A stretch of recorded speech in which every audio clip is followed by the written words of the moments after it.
말씀으로 돌아와서 빌립보서 1장 2절까지 말씀으로 빌립보를 향한 바울의 세계관이란 제목으로 말씀 나누기를 원합니다. 제목이 잘못됐네. 네. 이제 오늘 말씀에서는 이제 빌립보서를 이제 처음 나가는 시간입니다. 그래서 빌립보서는 짧은 책이에요. 그래서 빌립보 교회에 사도 바울이 전하는 편지글입니다. 이 사도 바울이 쓴 13권의 이 성경책은 대부분 다 이제 편지글 형식입니다. 그래서 교회를 직접 돌보지 못할 때에 멀리서나마 편지글로 목양을 한 것이죠. 그 중에서도 오늘 빌립보서는 이제 구금돼 있는 상태, 그러니까 로마 감옥에 갇혀 있는 상태에서 보낸 메시지입니다. 보통 이제 옥중서신이라고 하는데 이 13권의 책 중에 사도 바울의 책 중에서 이제 4권은 옥중서신입니다. 그 중에 하나가 이제 빌립보서입니다. 이 빌립보서는 기쁨의 서신이라고도 합니다. 그러니까 만사형통 그냥 삶이 기뻐서 기쁨이 아니고 어렵고 힘들고 고난 중에도 하나님은 우리의 기쁨이 되신다는 그런 기쁨의 서신입니다. 이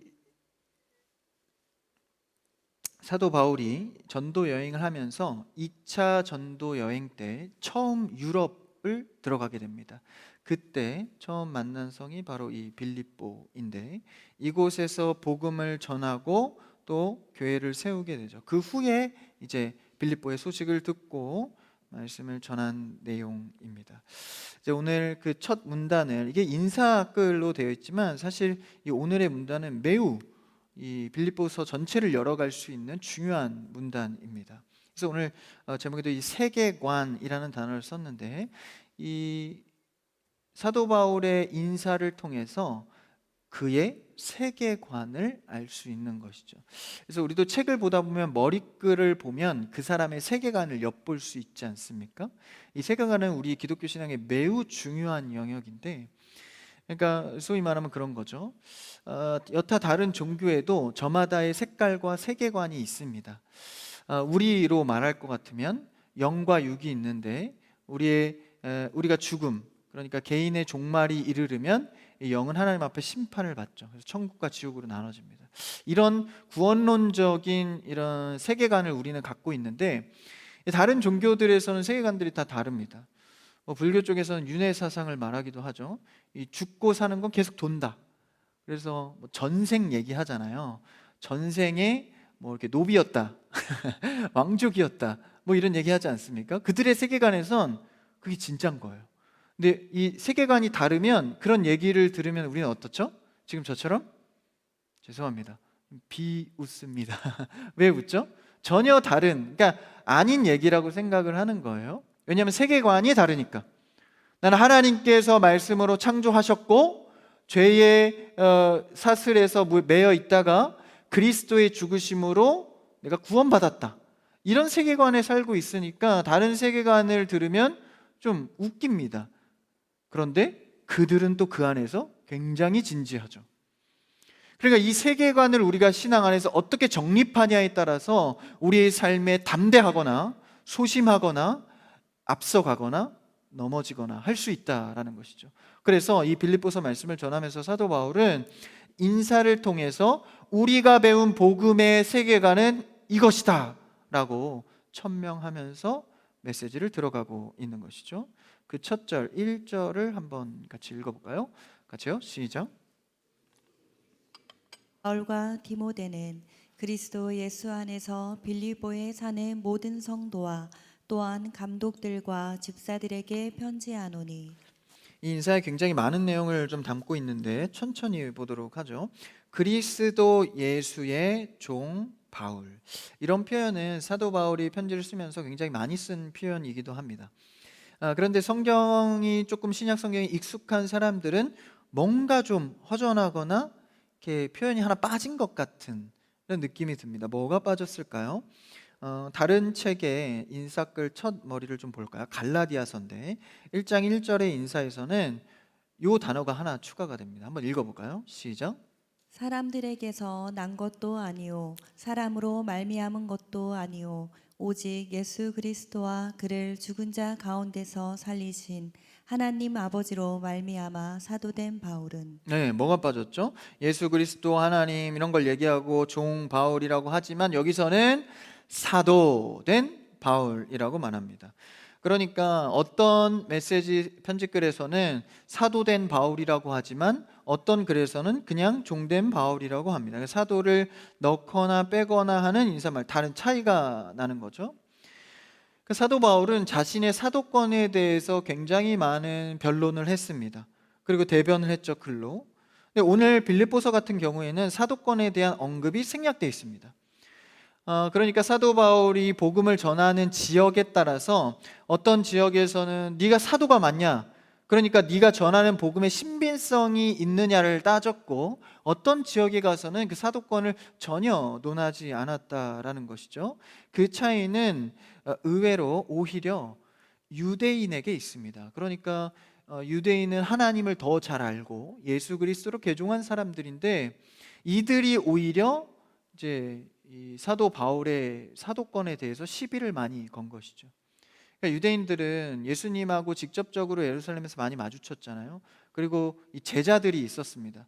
그러니까 이 사도는 곧 12제자인데 예수님께 직접 가르침을 받고 부름을 인정받은 사람들이 사도라 할진데, 사도 바울이라는 자가 갑자기 나타나서 이 복음을 전하니까 이 다른 이방인들은 별로 신경 안 쓰는데 굳이 유대인들이 이 사도권에 대해서 시비를 건 것이죠. 그래서 네가 예수님께 직접 가르침도 받지 않고 어떻게 우리에게 전한 복음이 이게 신빙성이 있다고 할 수 있냐, 이런 시비가 자꾸 걸리니까 이 사도 바울이 말씀을 전할 때 사도된 바울이라고 하는 곳이 있고 그냥 생략하고 종된 바울이라고 표현하기도 합니다. 그러니까 우리가 보면 항상 오래되고 좀 잘 안다고 하는 데서 문제가 더 발생합니다. 사실 이제 얼마 안 되고 새로운 사람들은 큰 문제가 없어요. 근데 오래 다니고 뭔가 아는 것 같고 내가 생각하는 게 진리 같고 이럴 때 뭐든지 문제가 발생하게 되는 것이죠. 그래서 여러분, 내가 신앙생활하면서 조금 안다고 해서 다 안다는 듯이 얘기하시면 안 됩니다. 그러다가 시간이 지나면 창피를 당할 수 있는 것이죠. 그래서 사도 바울을 유대인들이 보면서 야, 예수님 12제자도 아닌데 뭐 사도 바울이라고 하면서 전하는 것이 과연 공신력이 있는 것인가, 이런 시비에 걸린 것이죠. 그러나 사도 바울은 분명히 부활 이후에 최초로 예수님을 직접 본 자입니다. 다메섹 도상에서 예수님께 가르침을 받고 직접 만나게 되죠. 그래서 그분께 정식으로 사도의 이름으로 부름을 받은 자입니다. 12제자처럼 진짜 막 3년 반 공생애 동안 따라다니면서 이렇게 자세히 한 건 아니지만 부족해 보여도 예수님이 부르신 사도가 맞습니다. 이런 사도 바울이 본인의 사도권에 대해서 본인의 자존심이나 권위 때문에 이것을 지키려고 한 것이 아닙니다. 자신이 많은 지역을 돌아다니면서 여태까지 전한 복음이 고작 사도권 하나 때문에 시비가 걸려서 복음이 진짜냐 아니냐의 시비의 단상에 놓이는 것이 너무 가슴 아픈 일이었다라는 것이죠. 그래서 사도 바울은 자신의 사도권을 정확히 해야 될 때는 명확히 밝히고 또 필요 없는 것에서는 자기를 아예 감춥니다. 그러니까 그의 움직임과 말은요, 온전히 주의 나라를 위해서 움직였다라는 것이죠. 여러분의 말과 행동은 내 자존심이나 권위 이전에 하나님의 나라에 우선돼서 살아가는 여러분 되기를 축복합니다. 사도 바울이요, 내 자존심이나 욕심, 이 권위 지키려고 한 게 아니라는 거예요. 그러니까 표면적으로 보면 좀 그렇게 보이기도 합니다. 아, 나 사도 맞아. 다메섹 도상에서 예수님 만났어. 그런데 그 마음속 기저에는 복음이 다칠까 봐, 복음이 상처받을까 봐, 교회가 상처받을까 봐 자신의 사도권에 대해서 명확히 했다라는 것이죠.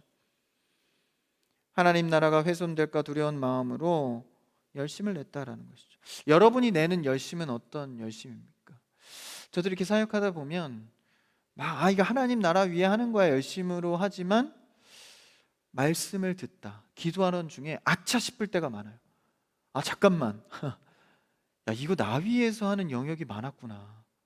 내 자존심 세우고자 내가 좋아하는 거 하고자 했던 일이었구나. 아차 싶을 때가 많아요. 그럴 땐 주저하지 않고 돌아서야 됩니다. 아, 나를 더 비워야겠구나. 나를 내려놔야겠구나. 불편해도 주님 원하시는 길로 가야겠구나. 여러분은 어디에 열심을 내고 계십니까? 왜 그렇게 열심히 좋은 회사 들어가려고 하세요? 왜 그렇게 좋은 배우자 만나려고 하십니까? 좋은 대학을 왜 그렇게 고집하십니까? 무엇에 열심을 내고 계십니까? 그 이유와 명분이 하나님의 나라와 복음을 위한 명분이 되시기를 주의 이름으로 축원합니다. 그렇게 되길 바라요. 그렇게 될 때 하나님이 복 주시지 않겠어요? 하나님이 그거 보고 듣고 하시면서 길을 내시지 않겠어요? 내 열심으로 자꾸 내가 스스로 길을 내니까 하나님의 길이 자꾸 닫히는 것이죠. 사도 바울은 복음이 무너질까, 혹시나 내가 전한 복음이 이 사도권 문제 때문에 이단 취급 받을까 봐 본인의 개인의 권위 때문이 아니었다라는 것이죠. 그래서 이 말씀에 갈라디아서에는 사도됨을 정확히 기록하고, 그렇다면 빌립보는 바울에 대한 사도권에 대한 시비가 없었습니다. 왜냐하면 그들은 거의 대부분 이방인들이었기 때문에 사도권에 대한 시비가 없었죠. 그래서 사도 바울은 자신의 권위를 굳이 드러내지 않아도 복음을 전하는데 어려움이 없었던 것이죠. 빌립보의 탄생 배경을 보면 조금 더 그것을 이해할 수 있습니다. 이 신약 성경의 역사서라고 할 수 있는 책이 어디인지 아십니까? 이제 사도 바울이 쓴 책들은 다 이제 현재 권면의 책들이 많고, 이제 역사서, 시간의 흐름에 따라 기록된 것은 사도행전입니다. 사도행전을 통해서 빌립보 탄생이 어떻게 처음에 이루어졌는지 한번 볼까요? 사도행전 16장 11절에서 14절까지 좀 긴데 그래도 한번 읽어봅시다. 시작. 우리가 드로아에서 배로 떠나 사모드라게로 직행하여 이튿날 네아폴리로 가고 거기서 빌립보에 이르니 이는 마게도냐 지방의 첫 성이요 또 로마의 식민지라. 이 성에서 수일을 유하다가 안식일에 우리가 기도할 곳이 있을까 하여 문밖 강가에 나가 거기 앉아서 모인 여자들에게 말하는데, 루아디라 시에 있는 자색 옷감 장사로서 하나님을 섬기는 루디아라 하는 한 여자가 말을 듣고 있을 때 주께서 그 마음을 열어 바울의 말을 따르게 하신지라. 네, 이제 빌립보에 이 사도 바울이 첫 발을 디디고, 사실 이것은 본인이 원해서 간 것도 아닙니다. 사도 바울은 아시아로 가기를 원했지만 이제 하나님께서 방향을 트셔서 유럽 쪽으로 가라고 한 것이죠. 그 유럽 쪽으로 처음에 들어갔을 때 빌립보라는 첫 성에 도달하게 됩니다. 그러니까 유럽에서 굉장히 대표적인 성이라고 할 수 있는 성이 빌립보 성인 것이죠. 그곳에 가서 방금 읽은 말씀에 보니까 기도할 곳을 찾았대요. 그랬다는 건 당시에 유대인들을 위한 회당이 없었다는 겁니다. 회당에 가서 기도하고 하니까. 그렇다는 것은 유대인이 10명 이상 모여야지 회당을 짓거든요. 10명도 안 됐다라는 거예요. 그러니까 이방인들이 거의 대부분인 지역이었다라는 것이죠. 그러니 사도권에 대한 시비도 없었습니다. 그리고 16장 14절에 보면 루디아라 하는 이 여인이 그 마음을 열어서 바울의 말을 따르게 섬기게 했다라는 거예요. 원래도 가기 싫었던 땅인데 그 땅에 가서 사역하기가 얼마나 힘들었겠어요? 그때 루디아라 하는 여인을 하나님께서 그 마음을 통제하셔서 바울을 따르고 돕게 했다라는 거예요. 저도 봉사님 가시니까 도울 자가 많이 필요하더라고요. 하나님이 마음을 여셔서 도울 자가 많아지기를 바랍니다. 근데 사실 저를 돕는 게 아니라요, 제 사역, 다시 말하면 하나님의 사역을 돕는 자가 많아지길 바라는 것이죠. 그래서 이 바울이 처음에 빌립보 지역에서 복음을 전하고 세워갈 때 하나님이 마음 열어서 돕는 자도 붙이시고, 그리고 이방 땅에서, 빌립보 땅은 이제 원래 로마의 식민지입니다. 그래서 이렇게 로마가 정책할 때 로마여면 로마법을 따라라 이래서 좀 강경책을 많이 할 것 같지만 실제로는 그렇지 않습니다. 로마는요 굉장히 이 지혜가 있어서 오히려 좀 잘 대해 주거든요. 그래서 이 빌립보 땅에도 그 땅을 로마의 권속 아래 두려고 이 정책을 어떻게 했냐면 시민권을 이렇게 부여해 줬습니다. 당시에 로마 시민권 하면 굉장히 이렇게 능력이 있었거든요. 지금도 뭐 미국이 쇠퇴했다고는 하지만 미국 시민권 따려면 굉장히 힘들잖아요. 근데 그것에 대한 자부심이나 자긍심이 들어가 있죠. 마찬가지로 로마도 그랬다는 거예요. 그래서 이 시민권에 대한 이 부여를 하면서 이제 빌립보 땅에 들어왔을 때에 로마의 자부심을 갖게 하도록 이런 이 정책을 핀 것이죠. 그래서 이 빌립보 지역에서 사도 바울이 복음을 전할 때 이제 빌립보서에서도 나오는데 하늘의 시민권에 대한 강조를 많이 합니다. 그러니까 이 지역에 있는 사람들은 힘하면 로마 시민권이에요.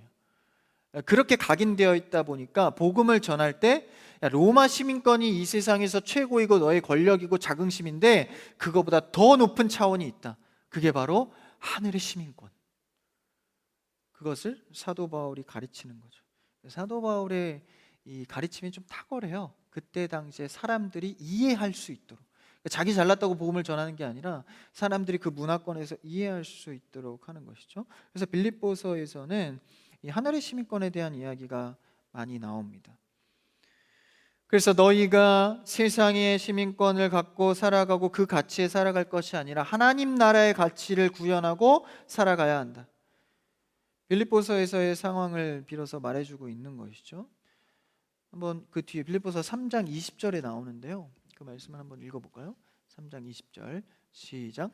그러나 우리의 시민권은 하늘에 있는지라 거기로부터 구원하는 자 곧 주 예수 그리스도를 기다리노니 우리는 하늘의 시민권을 갖고 있는 자들이다. 이런 세계관을 사도 바울이 갖고 전하는 것이죠. 그래서 그 땅 가운데 로마의 식민지인 그들에게 그리고 또 회당이 없는 그런 이방인들에게 그들을 향하여서 자신의 권위를 높여서 설명하는 것이 아니라 하나님의 나라 입장에서 사도 바울이 전하고 있는 것이죠. 우리도 마찬가지입니다. 우리의 세계관은 하늘의 시민권자로 그 가치를 구현하면서 살아가는 성도가 되어야 되는 줄 믿습니다. 빌립보라는 그 땅에서 로마의 시민권의 자부심을 갖고 살아간 그들에게 사도 바울이 강력하게 도전하고 있는 것이죠. 그리고 또한 나아가서 또 다른 이 세계관이 무엇이 있을까요? 1절에 보시면 그리스도 예수의 종 바울과 그다음 누가 나오죠? 디모데. 디모데는요 바울의 이제 아들격인 제자입니다. 영적으로 내가 나았다라고 할 정도로 애제자죠. 근데 지금의 이름의 배열이 좀 무리가 있습니다. 왜냐하면 종 바울과 디모데, 그러니까 어떤 수식 없이 같이 그리스도 예수의 종 바울과 디모데 같은 선상에 놓고 있는 거예요. 근데 한참 사도 바울은 영적으로 그에게 선배이자 스승이거든요. 그런데 이 이름 배열에서 사도 바울의 세계관을 볼 수 있는 겁니다. 동격으로 놔두고 있죠. 사도 바울의 나름의 신앙적 법칙입니다. 그의 세계관은 아들 같은 제자이지만 동역의 관계다라는 것이죠. 여러분 그리스도 안에서 우리가 많은 직분을 갖고 교회를 섬기지만 하나님 안에서 다 동역의 관계인 줄 믿습니다. 하나님 안에서 우리가 이렇게 높낮이가 없는 거예요. 자꾸 어떤 계급화시켜서 서로를 경쟁시키고 그런 구도는 하나님의 세계관이 아니다라는 것이죠. 교회 안에서도 그런 계급화하는 경우들이 많습니다. 그런데 기억하십시오. 역할이 다른 것이지 그 가치와 그를 존중하는 것은 동일해야 합니다. 동역의 관계다라는 것이죠. 그래서 하나님의 종, 그리스도 예수의 종, 이것은 구약에서도 많이 표현했었습니다. 하나님의 종 모세, 하나님의 종 여호수아. 사도로서의 시비는 없었지만 다른 구약의 선지자와 같은 이런 표현이죠. 그리스도 예수의 종. 내 사역의 권위는 이 그리스도로부터 하나님으로부터 나온다는 것을 말해주고 있습니다. 여러분 복음의 권위는 하나님으로부터 나오는 줄 믿습니다. 그래서 우리가 동역하는 것은요 오로지 하나님의 힘을 받아서 같이 동역하는 거예요. 그러니까 누구의 어떤 영웅적인 힘이나 은사적인 것을 너무 내세우거나 그게 아니다라는 것이죠. 그래서 하나님께서 주신 그리스도 예수의 종으로서 동역하는 관계이기 때문에 서로 조심해야 돼요. 여러분, 사역은요 이제 대담하게 하는 게 아닙니다. 막 거침없이 막 혈기로, 이게 아닙니다. 저도 이렇게 알아가는 중이지만 미천하게만 조금 사역을 해보니까 소심하게 하는 게 맞더라고요. 막 잘났다고 막 이게 맞다고 막 너무 이렇게 하는 게, 그게 하나님의 이 종된 모습은 아니더라고요. 조심스럽게, 저 영혼이 어떻게 하면 설 수 있을까? 혹시 다치진 않을까? 혹시 교회가 어려움 당하지 않을까? 이게 조심스럽게 해야 되는 것이죠. 왜냐하면 그 권위가 나에게 있지 않고 그리스도 예수에게 있기 때문에. 그분이 뭐라 하실까? 여러분, 주의 신앙생활 하면서 동역할 때 소심하게, 조심스럽게 영적으로 할 수 있는 여러분 되기를 축복합니다. 그래서 그 권위가 하나님께 있다는 세계관을 갖고, 그리고 1절을 더 보십시오. 그리스도 예수 안에 빌립보에 사는 모든, 처음에 누구죠? 성도. 근데 이게 순서적으로 배열이 사실 성도가 뒤로 가야 되거든요. 그리고 뒤에는 감독들. 오늘날로 말하자면 이제 뭐 이렇게 장로님이나 혹은 사역자 뭐 요 정도가 될 것 같습니다. 정확하진 않지만 감독들. 당시의 감독들이 이제 지금의 사역자는 좀 모양이 다른데, 그래서 표현하자면 그렇다는 거죠. 그리고 그 뒤에서 돕는, 옆에서 돕는 집사들. 그러니까 순서적으로는 감독들과 집사들과 성도들 이렇게 표현해야 되는데, 감독들과 집사들은 잘 순서 배열을 한 것 같아요. 그런데 모든 성도를 앞에 두고 있습니다. 성도가 먼저 배열된 거예요. 여러분, 교회의 원리에 대한 배치입니다. 여러분, 교회는요 성도들이 주체가 돼야 됩니다. 할렐루야. 무슨 사역자가 앞서서 그냥 하면 따라오고 이런 체제가 아닙니다. 특히 장로교는, 특히 이 보수교단 장로교는요, 장로교라는 것은 성도의 대표를 투표로 장로님을 뽑죠. 그래서 장로님들을 통해서 운영된다라는 게 장로회입니다. 그러니까 성도 중심이에요.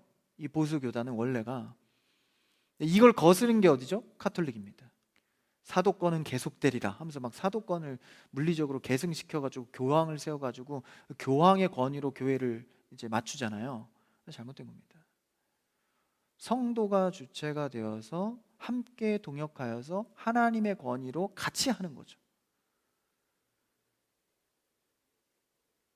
그래서 성도를 앞에 배치하고 있어요. 이게 바로 지금 사도 바울이 대표되는 사역자임에도 불구하고 그의 세계관입니다. 여러분은 어떤 세계관을 갖고 신앙생활하고 계십니까? 그래서요, 교회 안에서도 성도가 자꾸 주체가 돼야지, 목회자나 리더가 너무 영웅적으로 되면 안 돼요. 그렇게 되면 안 됩니다. 서로 조심해야 돼요. 서로 막 이렇게 치켜 세워가지고 마치 그 사람을 통해서 뭔가 당하는 것처럼, 혹은 또 리더들도 너무 영웅적. 성도의 존재는 교회를 위해서 존재하고 사역자는 성도를 위해서 존재하는 겁니다. 그래서 저는 여러분을 열심히 섬기는 거죠.